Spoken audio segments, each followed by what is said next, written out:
Muito bem, nós estamos aqui para mais esse programa, nesse canal do YouTube, onde nós estamos gravando capítulo por capítulo do Novo Testamento. O Novo Testamento possui 260 capítulos, 27 livros, e nós no final teremos mais de 260 vídeos, porque também fazemos a introdução de cada livro do Novo Testamento, explicando acerca do que aquele livro é, para quem foi escrito, quem escreveu, provavelmente a data que foi escrito, quais são os temas principais, características, de forma que no final desse trabalho você terá todo um comentário do Novo Testamento para você.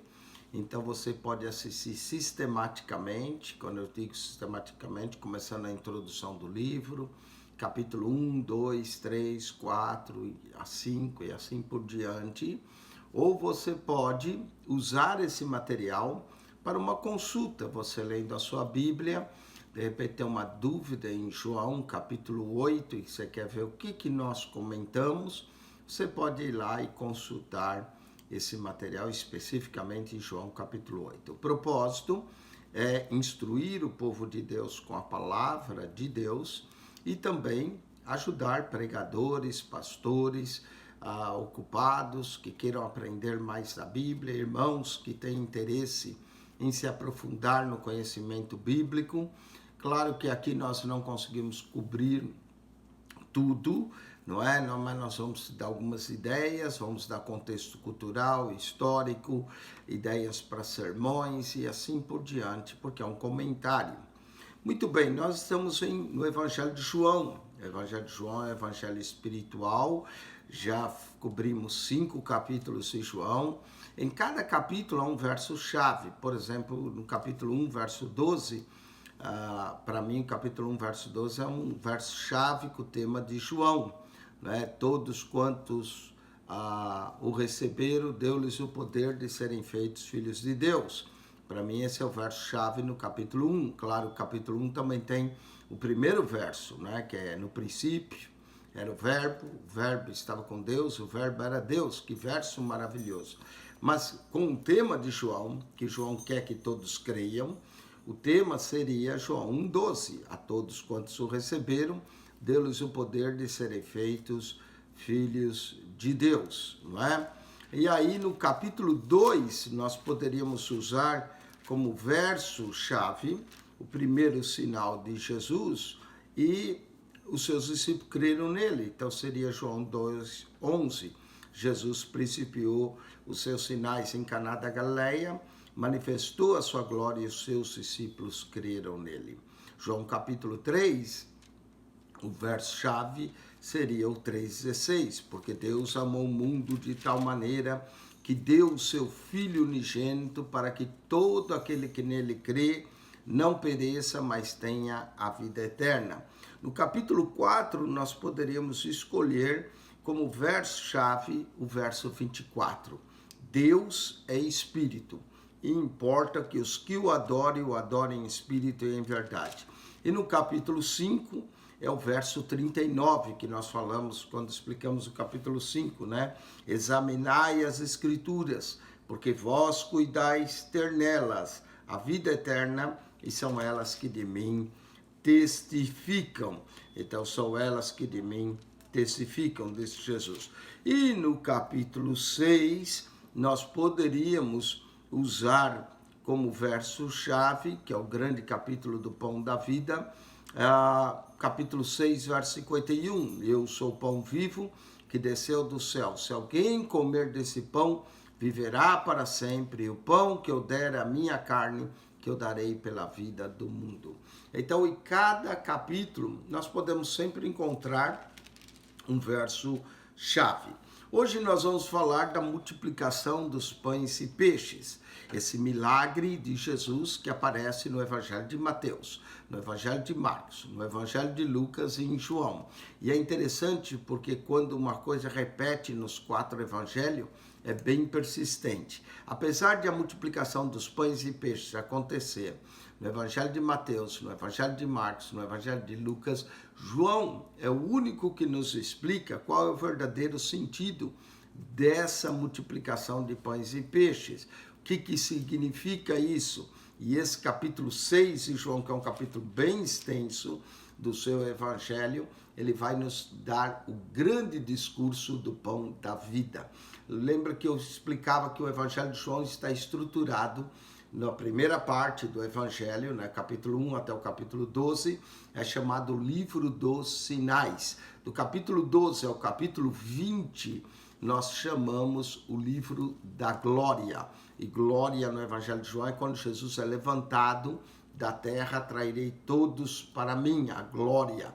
Então, o livro dos Sinais, primeira parte do Evangelho de João, segunda parte, o livro da glória, não é? E, claro, o capítulo 21 é a conclusão do Evangelho de João. Nesse primeira parte, que é chamado Livro dos Sinais, nós vamos ter 7 sinais miraculosos que apontam para quem Jesus é. O primeiro, transformação da água em vinho. Lembra o primeiro sinal que aconteceu lá no Egito, quando a água se transformou em sangue. Então Jesus está apontando para Jesus como novo Moisés, assim como a multiplicação dos pães e peixes aponta para Jesus como novo Moisés, como aquele que dá o verdadeiro maná do céu. Então nós vamos ter isso nessa multiplicação. Eu estou falando isso para introduzir o capítulo. Há também, entre esses sinais miraculosos, há discursos. Então nós temos o discurso de Jesus com Nicodemos, que é o discurso do novo nascimento. Temos o discurso de Jesus com a mulher samaritana, que é o discurso da água viva. E temos o discurso do capítulo 5, depois da cura, do terceiro sinal miraculoso, a cura do paralítico de 38 anos, que se Jesus se declara o Filho igual ao Pai. Agora, no capítulo 6, nós vamos ter, então, o quarto sinal miraculoso, que é a multiplicação dos pães e peixes, e o quarto discurso, que é o discurso do pão da vida. Antes ainda desse discurso, vamos ter um quinto sinal, que é Jesus andando por cima das águas, não é? O milagre de Cristo sobre a natureza. Aí vem o discurso do pão da vida, depois a discussão de Jesus com os judeus. Então nós vamos ter esses discursos maravilhosos de Jesus até o capítulo 9, que é o sexto sinal, quando abre os olhos do cego de nascença. Então, no capítulo 6, nós temos 2 sinais, a multiplicação dos pães e peixes e Jesus andando sobre o mar. Vamos então ir acalmando, claro, a tempestade, né? O vento que soprava contrário e houve grande bonança. Vamos começar com a multiplicação dos pães e peixes. Capítulo 6. Depois disto, partiu Jesus para o outro lado do mar da Galileia, que é o de Tiberíades. E grande multidão o seguia, porque via os sinais que operava sobre os enfermos. Então, note que a cura dos enfermos era um sinal que apontava quem de fato Jesus era. Os judeus pediam sinais, não é?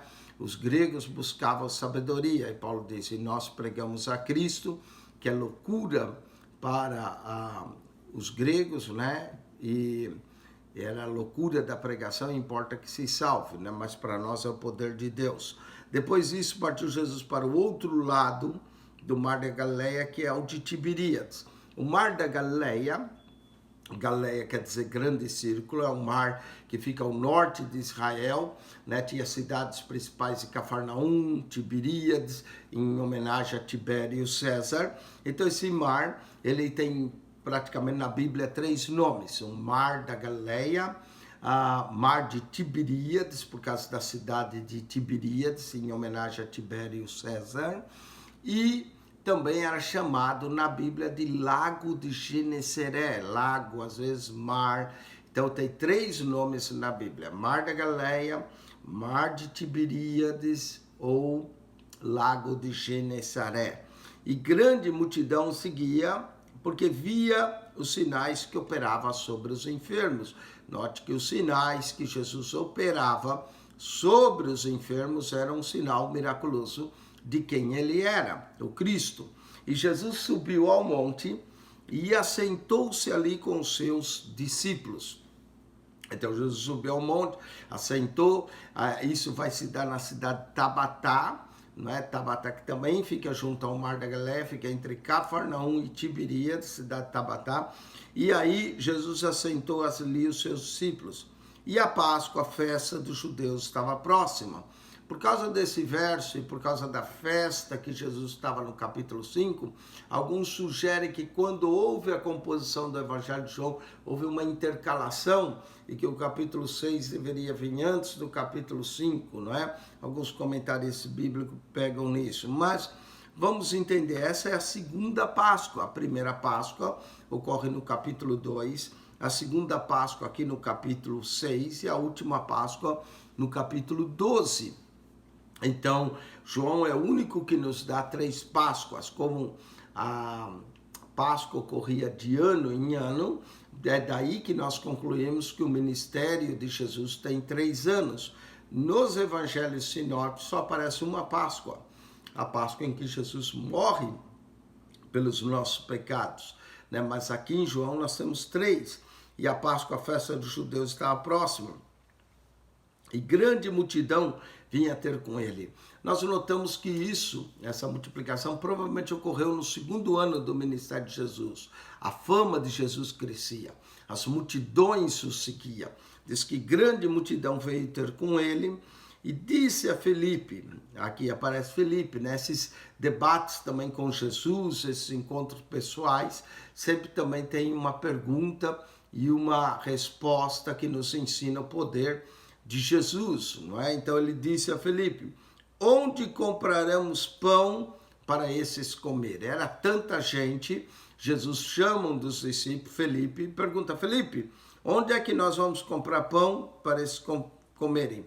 Mas o narrador, João, que está nos narrando a história, diz, mas isso dizia para o experimentar, porque ele bem sabia o que havia de fazer. Interessante, Jesus às vezes pode nos experimentar. Jesus não tenta ninguém, mas põe a nossa fé à prova. A de Felipe estava sendo posta à prova. Jesus bem sabia o que havia de fazer. Jesus sempre sabe o que ele há de fazer nas nossas vidas, não é? Mas aqui ele experimenta a Felipe. Felipe logo calculou, né, dizendo 200 dinheiros de pão não lhe bastaria. Noutra tradução está 200 denários de pão. Denário era o salário de um trabalhador, né, que era a diária de um trabalhador, então era um denário. Ele recebia, aqui está traduzido como dinheiro, né, que era o que recebia por um dia de trabalho, por uma jornada. Então 200 representava 200 dias de trabalho, quase um ano de trabalho. Felipe disse, não basta, para que cada um tome um pouco, não é muito não, para que cada um tome um pouco. E um dos seus discípulos, André, irmão de Simão Pedro, disse-lhe, né? André não tinha, parece que sido chamado à conversa, mas André vem e diz, eis aqui um rapaz que tem 5 pães de cevada e 2 peixinhos. Mas o que é isso para tantos, né? Muitos gostam de interpretar a Bíblia alegoricamente, e toda vez que vê um número, 5, o 5, como no capítulo 5 de João também, o tanque de Betesda tinha 5 alpendres, aqui 5 pães, então 5 sempre na interpretação numérica, simbólica, sempre simboliza o Pentateuco, a lei, não é? A lei são 5 pães, Gênesis, Êxodo, Levítico, Números e Deuteronômio. Tem aqui um rapaz, tem 5 pães, cevada e 2 peixinhos. E quem gosta de ver o 2, sempre gosta de pensar nos 2 testamentos, o Antigo e o Novo, né? Então, diz que os 5 pães representam o Pentateuco, os 2 peixes representam o Antigo e o Novo Testamento, mas é uma interpretação simbólica, claro, não é? Mas é interessante, 5 pães de cevadas, 2 peixinhos. Imagine só, uma multidão de quase 5.000 homens, sem contar mulheres e crianças. O que é 5 pães cevadas, quer dizer, um pão de cevada para cada 1.000 pessoas que tinha. 2 peixinhos, era um peixe para cada 2.500 homens que tinha. Não, o que é isso para tantos? Mas ele traz para Jesus. Eis aqui um rapaz, parece que o rapaz nem dá o nome, tem 5 pães de cevada e 2 peixinhos. Eu estive em Israel, estive na cidade de Tabatá, onde acredita que Jesus lá fez a multiplicação dos pães e peixes, e há um prato muito famoso, onde eu e minha esposa gostamos de trazer pratos, você pode ver alguns aqui atrás, né, da coleção onde nós estamos, e nós trouxemos esse aqui de Israel, tá vendo? Esse prato é a representação da multiplicação dos pães e dos peixes, né? Aqui nós temos os 2 peixes, tá vendo? E o cesto com 5 pães de cevadas, não é? Pouquíssimo para uma multidão de 5.000 homens. 2 peixes, 5 pães de cevada, não é? O que é isso para tantos? Felipe traz, não é? Então hoje eles têm esse prato para representar a multiplicação dos pães e peixes. E disse Jesus: mandai assentar os homens. E havia muita relva naquele lugar. Então todo mundo se assentou. Então vamos ver o que Jesus vai fazer. Assentaram-se, pois, os homens em número de quase 5.000. Um pão para cada 1.000. O que é isso, né? E Jesus tomou os pães. Era só 5. E havendo dado graças. Aqui eu creio que o Senhor nos ensina algo tremendo. Muitas vezes nós reclamamos do pouco que temos, em vez de agradecer. Por exemplo, essa semana é uma semana de gratidão aqui nos Estados Unidos, onde nós celebramos o Thanksgiving, ou seja, thanks, ou agradecimento, giving, dar agradecimento. Culto de ações de graça, não é? Damos graças a Deus. E disse: mandai sentar os homens. E havia, pois, os homens em número quase 5.000. E Jesus tomou os pães e, havendo dado graças, era pouco, mas ele agradeceu. Será que você agradece pelo pouco que tem? Ou será que você murmura o que não tem? A Bíblia diz: em tudo devemos dar graças, porque essa é a vontade de Deus. Você tem muito? Dê graças. Você tem pouco? Dê graças. Né? E o que Jesus nos ensina? Que se nós dermos graça no pouco, Deus pode nos dar o muito. Fosses fiel no pouco, sobre o muito te colocarei. Ele tomou aqueles pães, havendo dado graça, repartiu pelos seus discípulos, e os discípulos que estavam sentados, igualmente os peixes, quanto eles queriam. Presta atenção, conforme Jesus deu graça por esses 5 pães, 2 peixes, ele deu graça, conforme ele deu graças, ele repartiu. Ele pegou o pão e partiu, e esse partir do pão nos lembra a ceia. Ele partiu o pão e foi dando aos seus discípulos, os discípulos partindo.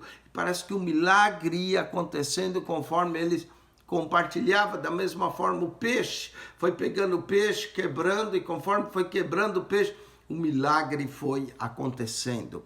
Jesus mostra que milagres acontecem quando a gente reparte, não é? O que tem. E quando estavam saciados, começaram a comer, não sabia como isso foi acontecendo, mas foi um verdadeiro milagre. Quando estava saciado, disse aos seus discípulos: recolhei os pedaços que sobejaram, para que nada se perca. O milagre foi tão grande, que sobrou pedaços. Sobrou, Jesus mandou eles recolher os pedaços. Recolheram, pois, e antes era talvez 5 pães, encheram 12 cestos com pedaço de pão. Jesus tinha 12 discípulos, 12 cestos, um para cada discípulo. Os 12 representavam as 12 tribos de Israel, um pedaço de cesto de pães para cada tribo de Israel. Recolheram 12 cestos de pedaços de pão, dos 5 pães de cevada que sobejaram dos que haviam comido. Depois de comer ainda sobrou 12 cestos, um para cada discípulo, um para cada tribo de Israel. Vendo, pois, isso foi um milagre tremendo. Diz, vendo, pois, aqueles homens um milagre. Esse é o quarto do Evangelho de João. O primeiro sinal miraculoso foi água em vinho. O segundo foi a cura do oficial do rei, no final do capítulo 4. A distância, Jesus falou. O terceiro foi o paralítico, 38 anos no tanque de Betesda, no capítulo 5. E esse é o quarto sinal miraculoso. Vendo, pois, aqueles homens um milagre que Jesus tinha feito, diziam, esse é verdadeiramente o profeta que devia vir ao mundo. Que profeta? O profeta qual Moisés falou, e o capítulo 5 termina com Jesus dizendo, porque se cresces em Moisés 5,46, crerias em mim, porque de mim escreveu ele. Então Jesus, logo após falar isso, mostra um grande milagre e eles vão crer. Esse é verdadeiramente o profeta que devia vir ao mundo. Jesus, de fato, era um profeta, mas Jesus é mais do que profeta. Jesus é o Filho de Deus, Jesus é o Rei de Israel, não é? E eles logo perceberam isso, que esse profeta deveria vir ao mundo, sabendo, pois, que haviam de vir para arrebatá-lo, para o fazer rei. Eles queriam já fazê-lo rei, tornou-se retirar ele a só para o monte. Por que Jesus não aceitou ser feito rei?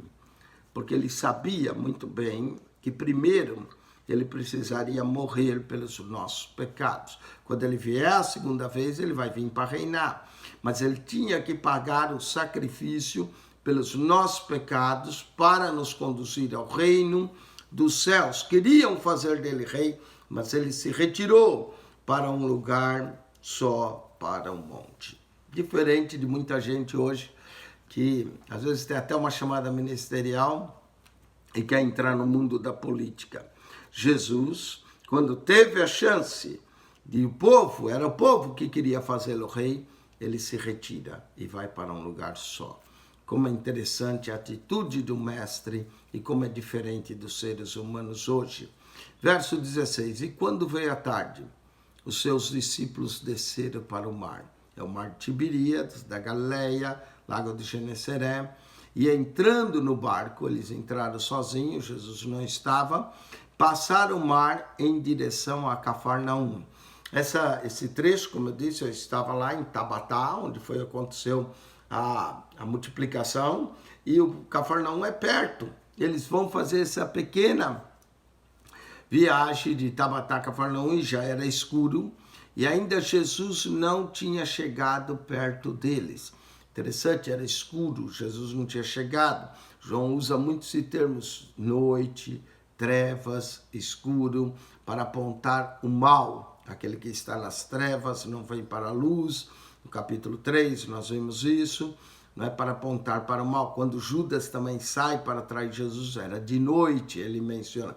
Então estava escuro, estava em trevas, não é? E Jesus ainda não tinha chegado perto deles. Note que na escuridão Jesus nós tinha chegado perto, está mais distante. E o mar se levantou. O mar era símbolo de agitação, se levantou porque um grande vento soprava. Note que não é um temporal de chuva, mas sim um grande vento fazendo com que criasse as ondas. É o vento que cria as ondas.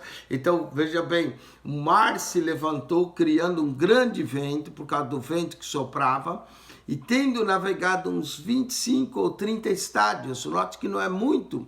Eles só navegaram um pouco com aquele barco que era pequeno, não era motor, não é? Logo o vento se levanta, as ondas, aí é quando eles veem Jesus andando sobre o mar. Isso aqui foi o quinto sinal miraculoso, porque diz que o Senhor vem andando sobre o mar, sobre as ondas, né?